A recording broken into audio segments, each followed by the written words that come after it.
membangun kualitas sumber daya manusianya. Mereka memberi beasiswa besar-besaran dan mengundang universitas asing masuk ke negaranya. Lihat saja Cyberjaya, kota teknologi mereka, tempat banyak kampus dan startup berdiri. Di sisi lain, Indonesia masih jalan tol, transportasi publik, dan perumahan rakyat dibangun merata. Di Kuala Lumpur, kamu bisa naik LRT, MRT, dan bus kota dengan mudah.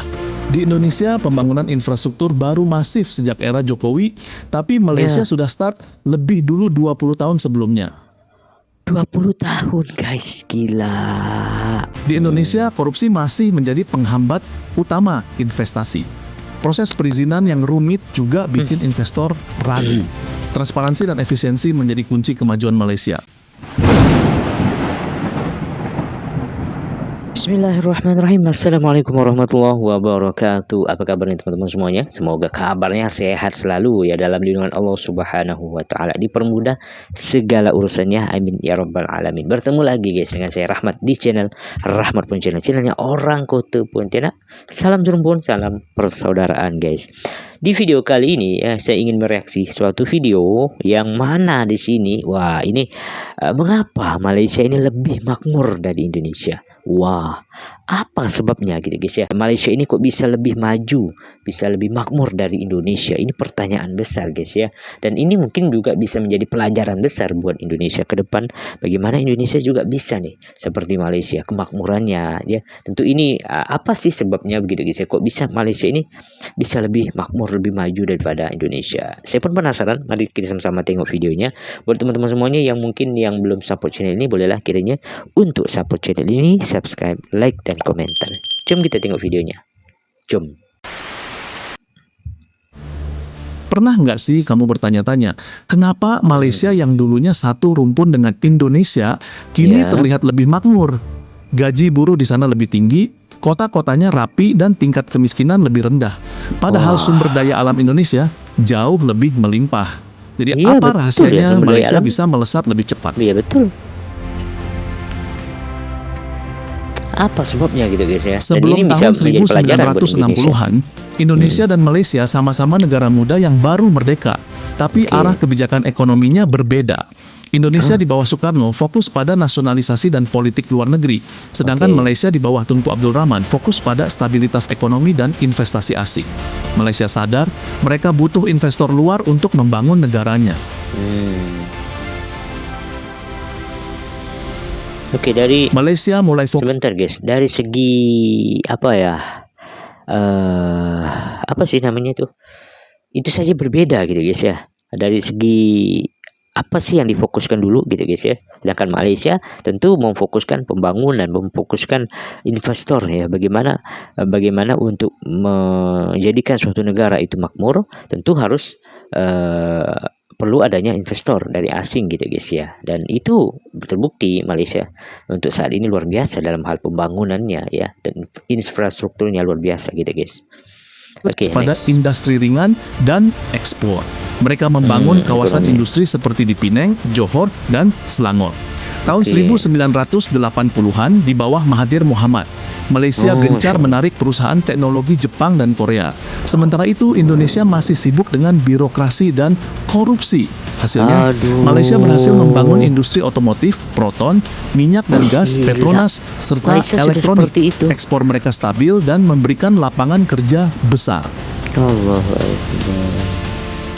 Itu Malaysia juga itu yang membuat Malaysia itu sangat luar biasa ya guys ya, dari hal infrastruktur, dari segi kemajuan ya, karena dia memfokuskan dulu nih pembangunan, bagaimana menarik investor asing ya, bisa berinvestasi ke Malaysia, terus bisa membangun pabrik-pabrik di sana ya, apalagi proton nih ya, yang mana ini telah dicetuskan oleh Tun Mahathir, Masya Allah, semoga beliau selalu sehat ya, dan beliau juga menjadi apa ya, orang berpengaruh istilahnya di Malaysia.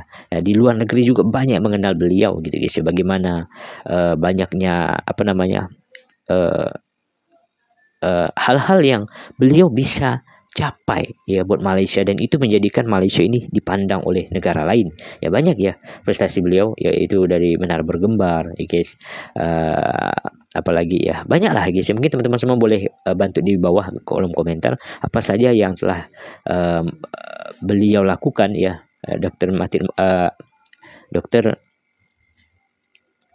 Mahathir Muhammad ya, yang telah beliau lakukan untuk Malaysia, dan sehingga Malaysia ini bisa dikenal oleh banyak negara gitu guys ya, terbaik. Dan ini bisa menjadi contoh buat Indonesia gitu guys ya, bukan hanya berputar dalam hal birokrasi ya, korupsi segala macam, tapi bisa meningkatkan ya bagaimana seperti apa yang dilakukan oleh Malaysia gitu guys.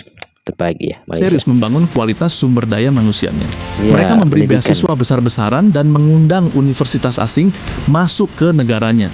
Lihat saja Cyberjaya, kota teknologi mereka, tempat banyak kampus dan startup berdiri. Di sisi lain, Indonesia masih menghadapi masalah pendidikan yang timpang, terutama di daerah. Ya. Malaysia berinvestasi besar di Indonesia. infrastruktur sejak awal tahun 1990-an. Jalan tol, transportasi publik, dan perumahan rakyat dibangun merata. Di Kuala Lumpur, kamu bisa naik LRT, MRT, dan bus kota dengan mudah. Di Indonesia, pembangunan infrastruktur baru masif sejak era Jokowi, tapi Malaysia sudah start lebih dulu 20 tahun sebelumnya. 20 tahun guys, gila. Satu Ini hal yang penting luar lainnya, biasa Malaysia. tingkat korupsi. Malaysia juga punya masalah korupsi, tapi mereka relatif lebih cepat melakukan reformasi birokrasi. Di Indonesia, korupsi masih menjadi penghambat utama investasi. Proses perizinan yang rumit juga bikin investor ragu. Transparansi dan efisiensi menjadi kunci kemajuan Malaysia. Aduh. Bagaimana ya investor percaya kepada Indonesia kalau birokrasinya ribet gitu guys ya, terus tingkat korupsinya semakin tinggi gitu guys ya. Gimana investor ini bisa percaya kepada Indonesia, sedangkan Malaysia ya memang ada korupsi di sana, tetapi cepat untuk lakukan tindakan gitu guys ya oleh kerajaan Malaysia. Ini membuatkan Malaysia itu Masya Allah ya. Memang semoga Indonesia ya, kita berharap, saya sebagai orang Indonesia berharap lah Indonesia bisa menjadi negara yang memang maju ya, dan bisa mencontoh lah bagaimana Malaysia gitu guys ya. Padahal kalau kita lihat dari sumber daya alam ya jauh ya Indonesia melimpah ya, sumber daya alamnya luar biasa, tetapi ya itu kenapa istilahnya Indonesia tidak bisa mengikut jejak Malaysia. Ya, karena Malaysia ini 20 tahun, bayangkan guys. 20 tahun itu bukan waktu yang sedikit ya guys ya. 20 tahun ya bisa menjadi negara yang maju sampai saat ini karena duluan startnya gitu ya. Dan pemikiran awalnya itu yang membuat Malaysia ini maju ke depan, karena dia sudah memikirkan hal besar yang apa yang dilakukan sehingga bisa menjadi negara besar sampai saat ini. Masya Allah, terbaik guys ya. Dan ini menjadi contoh buat Indonesia dan Gaji minimum di Malaysia kini mencapai sekitar Rp1.500 atau setara 5 juta rupiah per bulan. Sementara di Indonesia, UMR rata-rata masih di bawah 3 juta. Dengan gaji lebih tinggi dan biaya hidup yang relatif terkontrol, masyarakat Malaysia punya daya beli lebih baik. Pemerintah mereka juga rutin memberikan subsidi bahan pokok dan bantuan rumah untuk rakyat miskin. Malaysia juga relatif stabil secara politik, meski kadang terjadi pergantian Perdana Menteri, konflik politiknya jarang menimbulkan kekacauan besar. Stabilitas ini bikin investor nyaman dan ekonomi terus tumbuh.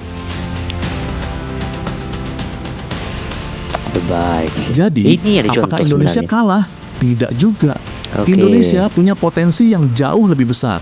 Populasi muda, sumber daya alam, dan pasar yang luas. Tapi, butuh disiplin, efisiensi, dan visi jangka panjang seperti yang dilakukan Malaysia. Kalau Indonesia bisa belajar memperbaiki birokrasi, pendidikan, dan pemerataan ekonomi, bukan tidak mungkin kita bisa menyalip Malaysia di masa depan. Belajar dari Malaysia. Ya, semoga itulah perbandingan antara Malaysia dan Indonesia, dua negara serumpun dengan jalan yang berbeda. Satu fokus pada efisiensi dan stabilitas, satu masih berjuang memperkuat pondasi besar yang ia miliki. Jadi, menurut kamu, apakah Indonesia bisa lebih makmur dari Malaysia di masa depan? Bagaimana menurut teman-teman ya? Apakah Indonesia Ya, mungkin yang menonton ini video ini adalah orang Indonesia, misalnya teman-teman semua, saudara-saudara saya di Indonesia.